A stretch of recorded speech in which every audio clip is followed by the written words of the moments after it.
शिकार हो रहे थे वो हम देखते रहे और हमने कहा हम साथ खड़े हैं। ये सर साथ खड़े रहने का मकसद क्या है?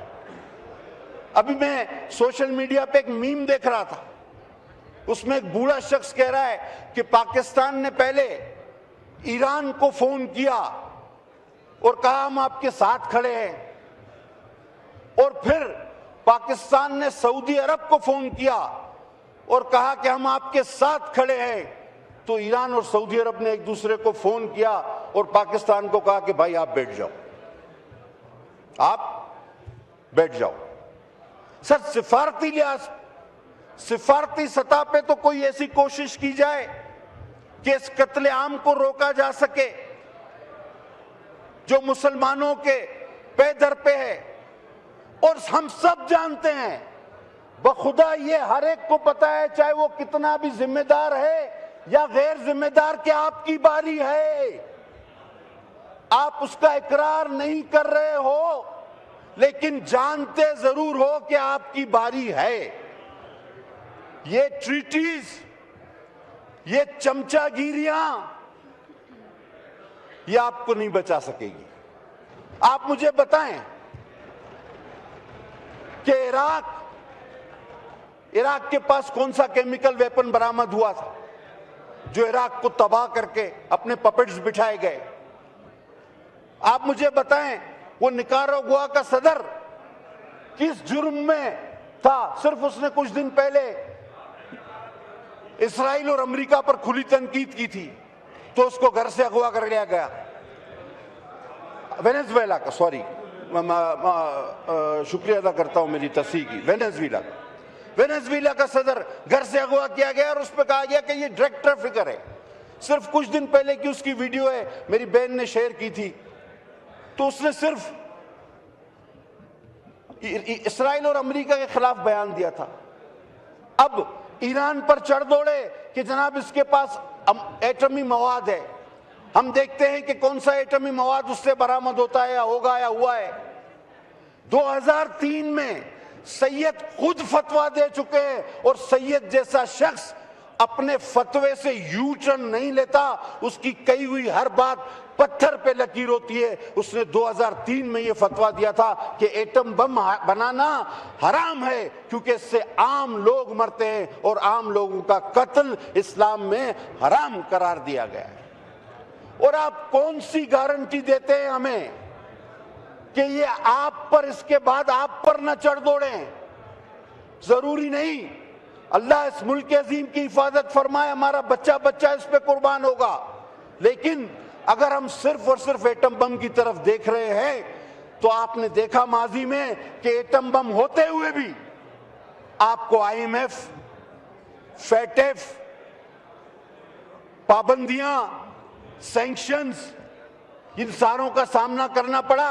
और क्या इस कौम में जो हर एक दूसरे को लिसानी तौर पर नहीं मानती, खुदा अब बस मैं क्या बोलूं, ज़ियाउल हक का, कि उसने सिर्फ और सिर्फ बुग़्ज़ पीपल्स पार्टी में लिसानी तौर पर इस कौम में दड़ाबंदी करा दी। फिरकावारियत, एक दूसरे को काफिर कहो। अल्लाह एक, रसूल एक, कुरान एक, तो दूसरा काफिर कैसे हो गया? आज क्या इन पाबंदियों, अगर खुदा न खास्ता आप पर दबाव डाला गया तो ये क्या दस्तो गरेबा नहीं होंगे? या क्या ये सुन्नी शिया सुन्नी बन के नहीं लड़ेंगे? या कि ये मुहाजिर सिंधी बन के, पठान पंजाबी बढ़ के, बलोच पठान बढ़ के नहीं लड़ेंगे? सर हालात को समझना होगा। मैं फिर कह रहा हूं कि सबको पता है कि आपकी बारी है, आप पहलू तय कर रहे हैं, इससे काम नहीं चलेगा। आपको बोल्ड स्टेप्स लेने होंगे। दोबारा कह रहा हूं कि हम नहीं कहते कि किसी जंग में कूद जाओ, एटम बम मार दो, नहीं, लेकिन कम से कम अपनी हिफाजत के इंतजाम करो। और जब किसी की हिफाजत के लिए कुछ करोगे तो कोई तुम्हारे साथ आकर खड़ा होगा। मुझे ईरान की, गजा की, कश्मीर की, खुदा की कसम ये तबाही नहीं देखी जा सकती। 99 नामों की कसम, हम सारे मारे जाएंगे। ये जिंदगी तो आर्जी है, ये आर्जी जिंदगी। आप दूसरे जहां में क्या जवाब देंगे सर, जब उम्मत मोहम्मदी रसूल अपनी उम्मत पे गवाह होंगे और उनके मानने वाले ये आप पर कहेंगे कि मौला हमने आपका साथ दिया था, लेकिन ये सारे बागी निकले। कलमा आपका पढ़ते थे लेकिन मुनाफिक निकले। और लोग पूछते हैं, मैंने ट्वीट भी किया, आज भी लोग पूछते हैं कि जी इतने मुसलमान थे तो करबला कैसे हो गई, मौला हुसैन अलैहिस्सलाम शहीद कैसे कर दिए गए खानदान के साथ। तो आपने देखा कि 2 अरब मुसलमान हैं हम, और वो सैयद, वो मेरा इमाम, वो अकेला तने तना अपने खानदान के साथ मारा जाता है, हम सब तमाशाई बने हुए हैं। ज्यादा से ज्यादा क्या है कि हम साथ खड़े हैं।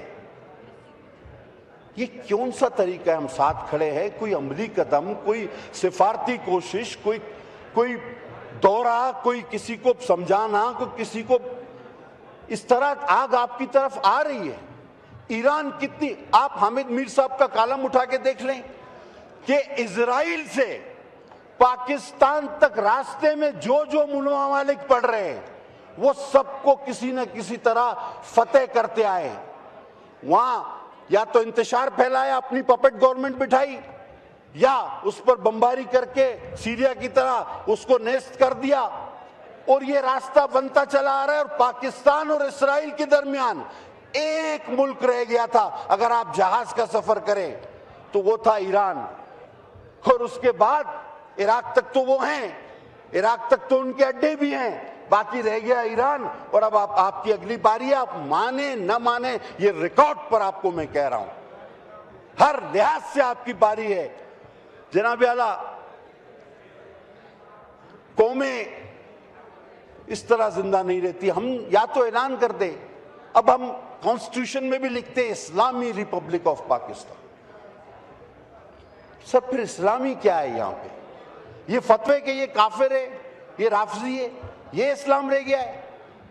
या ये लंबी लंबी तकारीर मौलानाओं की, अल्लामाओं की? और आज मुझे समझ नहीं आता कि अल्लामा और मौलानाओं को क्या हो गया है, वो कहां गुम हो गए हैं, वो क्यों नहीं बोलते कि जुल्म हुआ, एक अजीम मुसलमान मारा गया? क्यों? क्योंकि ऐसा लगता है कि ये बोलते हुए उनकी दुकानदारी को खतरा है, क्योंकि वो नजरिया तो अकायद दूसरे रखता था। सर वही शख्स मुसलमान निकला, एक ही, जिसको आप राफजी और काफिर कहते थे। जनाब आला, मैं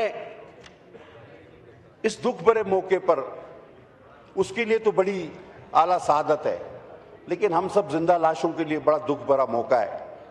आए अपने जमीर का एक बार फिर आदा करें।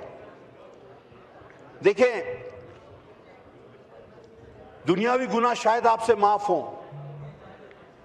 गुनाहगार हैं हम, लेकिन ये बेहसी, ये कभी भी माफ नहीं की जाएगी। मौला अली अलैहिस्सलाम फरमाते हैं कि दुनिया में सबसे बड़ी मोहब्बत कादिर भाई अपनी मट्टी से मोहब्बत है, और हम अपनी मट्टी से मोहब्बत करते हुए इस बात का आदा करते हैं कि सबसे पहले पाकिस्तान, लेकिन हमें इन जानों की, इस बेकार की वक्ती दुनिया की परवाह किए बगैर कुछ फैसले लेने होंगे। और सर, मैं एक रिक्वेस्ट करूंगा मेरे अपोजिशन के दोस्तों से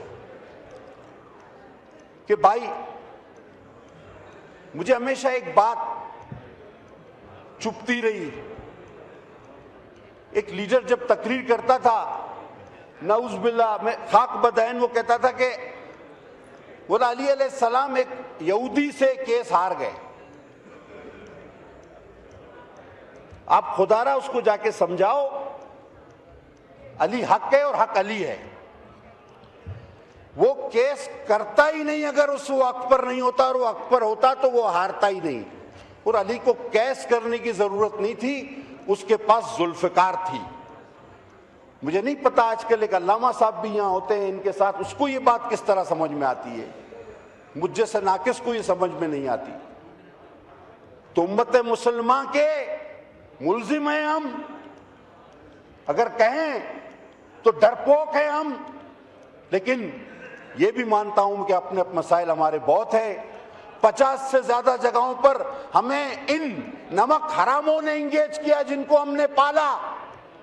जिनको हमने पनाह दी, और जब जब जिसने किसी को पनाह दी है, गजा का हाल आप देख लें, वही गद्दार और नमक हराम निकला, और जब जब किसी को पनाह दी तो उसने यही हाल किया है जो आज ये नमक हमारे साथ कर रहे हैं, और इसकी मिसालें बहुत तवील हैं।